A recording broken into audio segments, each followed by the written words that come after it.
Hey everyone, so welcome to another season. We're so excited about this season. Now, last season we had 10 episodes and we had 10 professionals talking and sharing their experiences on how they started their journey. It's been fantastic. And guys, this season will not be any different. So this season we'll be starting with an interview with someone I've known for over 10 years now. And she is someone that is very passionate about community development and communications for development. And she will be sharing her role. But first of all, before she continues, I'd like to say my name remains Faith Afolabi, the host of the Mcbridge Consult Media Chatroom and the founder of Mcbridge Consult. We'll be going on a very short break, and when we come back, you meet her. Stay tuned.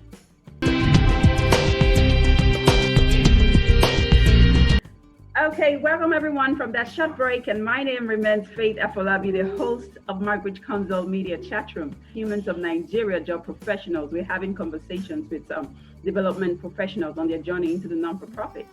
So let's get to meet our guest today. I'd like to tell you about herself, tell us what's your name, and what has inspired you to start on this journey. Okay, thank you very much, Faith. My name is Olukemi Adeyoju. I'm a communication development professional, and I've been on this journey for the past 15 years. And actually, what actually brought me to this, I've never done any other work apart from this. Actually, this is what I've been doing over the years. And what actually brought me to this is I actually started as a youth, from a youth organization. And it's just because of my passion for development. I want a institution whereby because as at that time, there were so many things that were going on around me that I was not really comfortable with. So what I actually think that I told myself that what can I actually do to ensure that no matter how little, I find a way to bring about a change. And so I actually started from a youth forum, like I earlier said. That's Live Vanguard in Oshogbo, and I was part of the youth forum members there. And then it was just like a peer-to-peer education on HIV and AIDS. Mm-hmm. But over the years, of course, they also have opportunity as well to be able to work with both national and international organizations as well, and to be able to perform in a lot of national and both international meetings, forums, to really contribute to what is happening in the development sector. Okay, well, wow, that's interesting, Kemi. So I would like you to share with us, what is your role? What does it entail to be communications for development persons in the non-for-profit? That's one question. And then why is it important to have your role in the organization? Okay, why? Like I said, of course, communication development has to do. They have like three pillars, and three pillars means you are talking about advocacy, you are talking about behavior change communication, and also community engagement. So basically, as a communication development person, you have to be versatile in these three. And you can see that in terms, and this has to also deals with you relating with a lot of people. And for you to make a change, of course, you are going to be dealing with the human element. And for you to deal with that element, you have to be versatile in advocacy.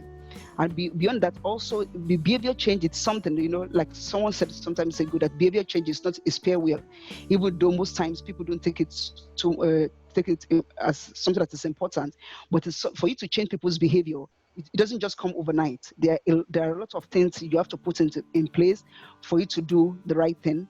And so you need to understand those aspects. And another part is also community engagement, which I think comes first, because for you to be able to talk to people, you need to understand the concept of community engagement. You need to understand how you mobilize people, how you know their interests, how you be able to also discuss with them for them to see that what they are looking at as an issue or a problem, they actually believe it's a problem, and their willingness for you to be able to work with you to provide that solution. And that's when you now move to the issue of behavior change communication. And this has to do with, of course, doing your formative research, like the CAP, knowledge, attitude, and practice, for you to understand what are the issues. and this thing is going to be participatory anyway. It's not something you're going to do separately. Sure. So it's something you're going to do with your target audience. Then you move to advocacy, because in changing behavior, you need to understand who are you targeting for that in changing, in the process of changing that behavior. Right. There's something, of course, you have your primary target audience, which are the people that are directly affected by that issue. But of course, there are also a secondary target, which are actually people that can actually influence your target audience. Then you have the tertiary, which have to do with policymakers, and that is where advocacy comes in. So, and why I think that is also important is that for you to make a change, however, in any sector whatsoever, and that is why behavior change is not only, even though it's more prominent or pronounced in the health sector, but it's not limited to that only. It's something that's cut across different sectors and all the rest. For you to change people's behavior, you need to understand who they are, what is their belief, what are their interests, and how do you move them from where they are at the moment to where you want them to be. And you don't do that alone. You do it together with them. So as a development communication practitioner, you need to understand that process. How do you even conduct a needs assessment to understand what are the needs of these people, and for them to understand that these are actually an issue to them, and for the ability for you also need to also have that human resource skill for them to be able to be willing to work with you as well, because you are dealing with human being. So basically, that is why I think it's very important for you to change anything whatsoever in any sector. You need behavior change, because people are moving. Even to start with, for you to even come up to solve a problem, it's to say you are doing development. It's basically for you to solve a problem. Yeah. So for that to be done, there is a need for you to change behavior from bad to worse, from better to the best. So from better to the best. Yeah. Exactly. Yeah. We are in a situation currently as a result of the COVID where people need to change behavior. So it's actually a very important role. So in your organization, how long have you been there? And if someone wants to get into a career, what advice will you give to them? Okay, in my present, the program I'm working with presently, I've just been there for like a year plus. But of course, like I said, I've worked with different organizations as well. But one thing I like to say is that it's unfortunate that most people are coming into the development sector now because of the money. But again, what is important for you to be in this sector is to have the passion. But what is going to happen is that if you don't have the passion, what happens is that you get employed, you are being paid, but you are not looking towards change. You are rather looking towards, you want the problem to continue, rather than looking for, because there's supposed to be a transition from what is bad to what is good. You understand? So for you to be able to, and also you be willing, you should be. I have a lot of young people that I mentor and I talk to, and they call me, they text me, WhatsApp me, and they get advice. What is important for you to see that to know that you are, once you have that passion, nothing will discourage you, because I'm telling, likewise in the other job and other sector as well, nothing comes easy. There will be there. Of course, there are a lot of challenges. People will discourage you. A lot of people don't even understand what you are doing. So they believe. Okay, let me give you an example. When I started, I started from that youth organization, and I went for my NYSC, and I started. Then during my NYSC, I did some work on HIV and AIDS and all the rest.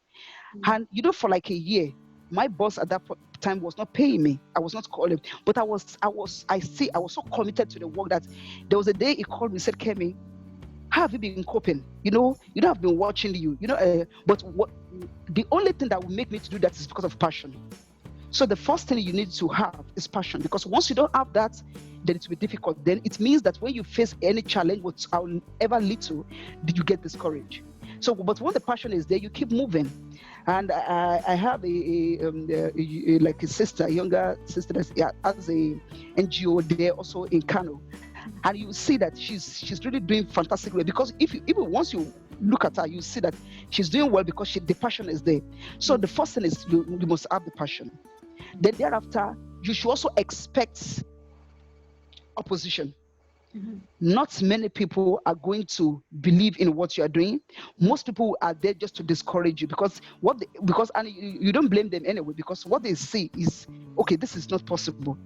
One thing I try as much as possible that I don't see, there is no issue I see that I feel it's impossible. So guys, it's getting interesting. But before we continue, we're going to go on a very short break. If you're just joining in, this is Mcbridge Consult Media chat room, and we've been having a wonderful discussions with Olukemi Adeyoju, a specialist in communications for development with in an international organization in Nigeria. Stay tuned.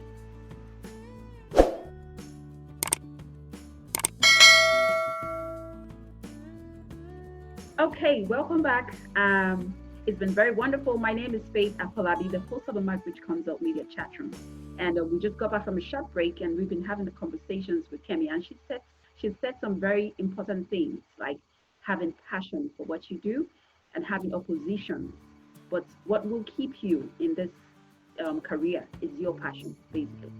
Now, earlier on in our discussion, you had mentioned the three arms of communications for development. You mentioned advocacy, communications for behavioral change, and last you said community engagement. That's like a whole lot of package, I could say.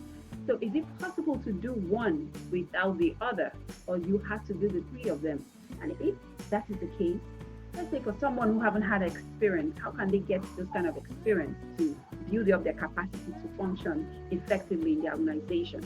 Are there courses or websites or training, or you learn on the job? If you can share with us some experience in that. Did you just get all of the experience at once, or it was built over time? Okay, thank you very much, Faith. Actually, nothing comes at once. As you grow in your career, you get experience from people you work with, things around you, as you listen, you read, and all the rest. And also, like I said, also what has helped me, but go back to the question you asked in terms of can you do one?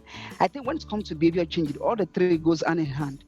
Because to start with, you need to understand what community engagement is all about before you can even change somebody's behavior. And you can't change anybody's behavior alone. You have to do it with all the relevant stakeholders. And how do you interact with these stakeholders?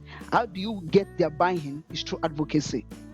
So like I said, all those three needs to go hand in hand. And how you can get it, and it's something that you will learn over time. I don't have it all. I still learn every day. Mm-hmm. And so as you are coming in, once you understand that you need these three skills, then you know that, okay, how do I go? Unfortunately, there's a lot of online courses that people can actually apply to get trained on these things. But beyond the online course, because there's something to have the theory to know the theoretical know-how, there's another thing for the practical, the field work itself. So I also say that people need to be ready to volunteer. Mm-hmm. I had a meeting with some people last week, and we're discussing about doing house-to-house sensitization on COVID-19, and somebody said, people are not ready to volunteer again. I said, but you can get it. He said, no, youths, youths are not requesting for money. It's rather unfortunate, but like I said, yes, I understand that people might want to because of their needs and all the rest, but people, if you want to learn, you should be willing to volunteer. I did that as well. I volunteered like even over a year without paying. Nobody was paying me. And I would go to the office at 9 and I close at 5. Even sometimes when there is work, we close around 10. And I never complain. But over the years, it has paid off. So I would advise that people should be ready to learn. And how you learn is not, don't be too fast. Don't think that, and again, don't ever think that somebody is too small for you to learn from. No. As you go through the path, everybody you meet with, they have one or two things for you to teach you.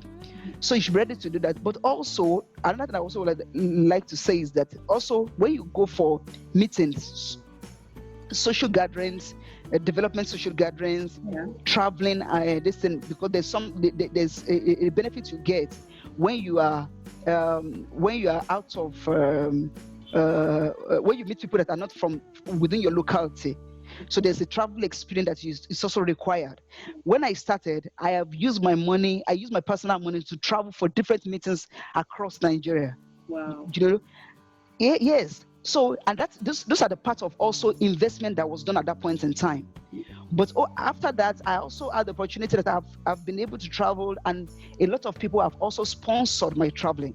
You understand? But if I have not taken that first step of using my money to do those trips, to meet a lot of people, to engage people more, I might not be able. I'm not saying it's like this, but I'm saying that I might not. But that opportunity for people to see, because for anybody to even pay for your trip to go abroad, to go for international meeting, they need to see that this person, you are actually serious with what you are doing.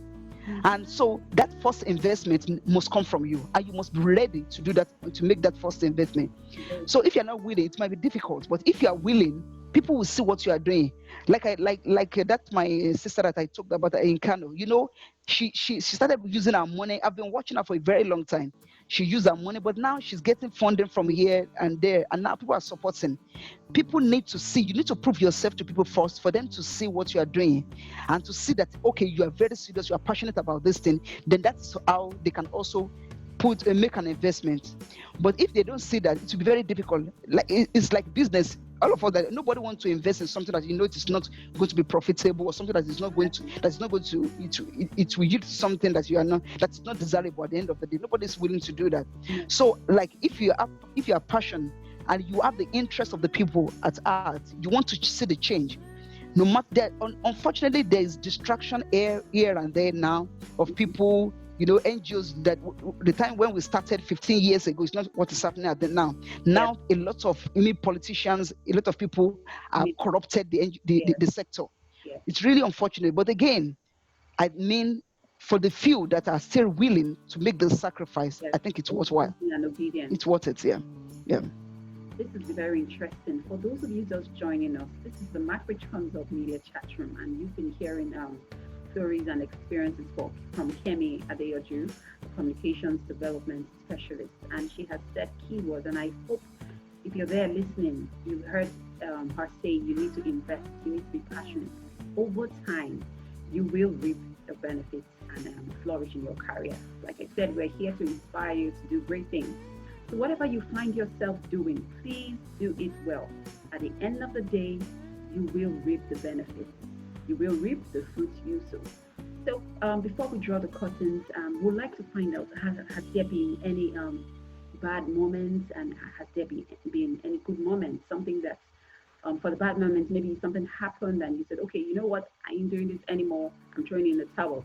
And if there have been such moments, how were you able to overcome those moments? For someone out there who's trying to give up. Okay, thank you very much. Like I said, you continue to learn as you grow, whatever career you might be doing. As you move from one level to the other, you have one or two things to learn. Of course, like every other person, there are times, of course, there are bad moments and there are fantastic moments as well. And but what I have been able to manage is basically to see, what is the end of the tunnel, to see that, okay, exactly, looking at what this thing I'm doing, what do I want to achieve at the end of the day? So oftentimes I look at the end rather than the process, rather than what is happening at the moment. And so because I always look at the end, that has always been, that has always keep me focused, and also guide me, and also push me to go forward. So definitely there is no, even though people say marriage is not the bed of roses, neither is it a field of tongue. Likewise, our work as well. It's not the bed of roses. There will be challenges because you are dealing with human elements. So definitely there will be challenges, even maybe from you, even from your colleagues, even from people even from the beneficiary as well. But like I said, your ability for you to look at the positive side of it will help you to overcome every challenge that might come your way, and to also have this belief that however you do it, no matter how well you have put your strength, your energy, your effort into things, the challenges might happen. So expect it. Don't wait until it happens, because if you wait until it happens, it will shock you, especially if you don't have a shock absorber. So, but once you expect it, once it's happened, you will see, okay, it's part of the process. It is one of those things. Then you see that, okay, now what am I supposed to learn from this? You take the lesson and you move forward. move forward. Beautiful, beautiful, Kemi. This has been a wonderful discussion with you. But before we end today, we would like you to say the last words for someone out there, just one person. What would you like to tell the person that wants to pick up a career in what you do currently? And then we'll call it a day. Okay. So what I would like to tell you is that, like I've mentioned it, passion. You must have the passion. Your commitment must be there. You must be willing to invest, and you must be willing to face challenge. Exactly. I've been interviewing people, so this is very important. Yes. Then you must be willing also to also face challenges that comes with this work. Not only this work, with any work you are doing, there will be challenges, and you must be ready for it. Thank you very much. Thank you so much. So this is where we draw the curtain to a close. My name remains Faith Afolabi. You've been having discussions with me and Mrs. Olukemi Adeyoju, a communications development specialist in the non-for-profit. So please, if you're just joining us, this is the Mcbridge Consult. We're sorry we're done for today, but look out for all our previous episodes in the last season. This is the first episode of the first season of season 2, and we are here to inspire you to do great things. After this clip, you'll be seeing our social media handles. You can join us and follow us and share with your friends. And from me, it's a bye. Thank you very much.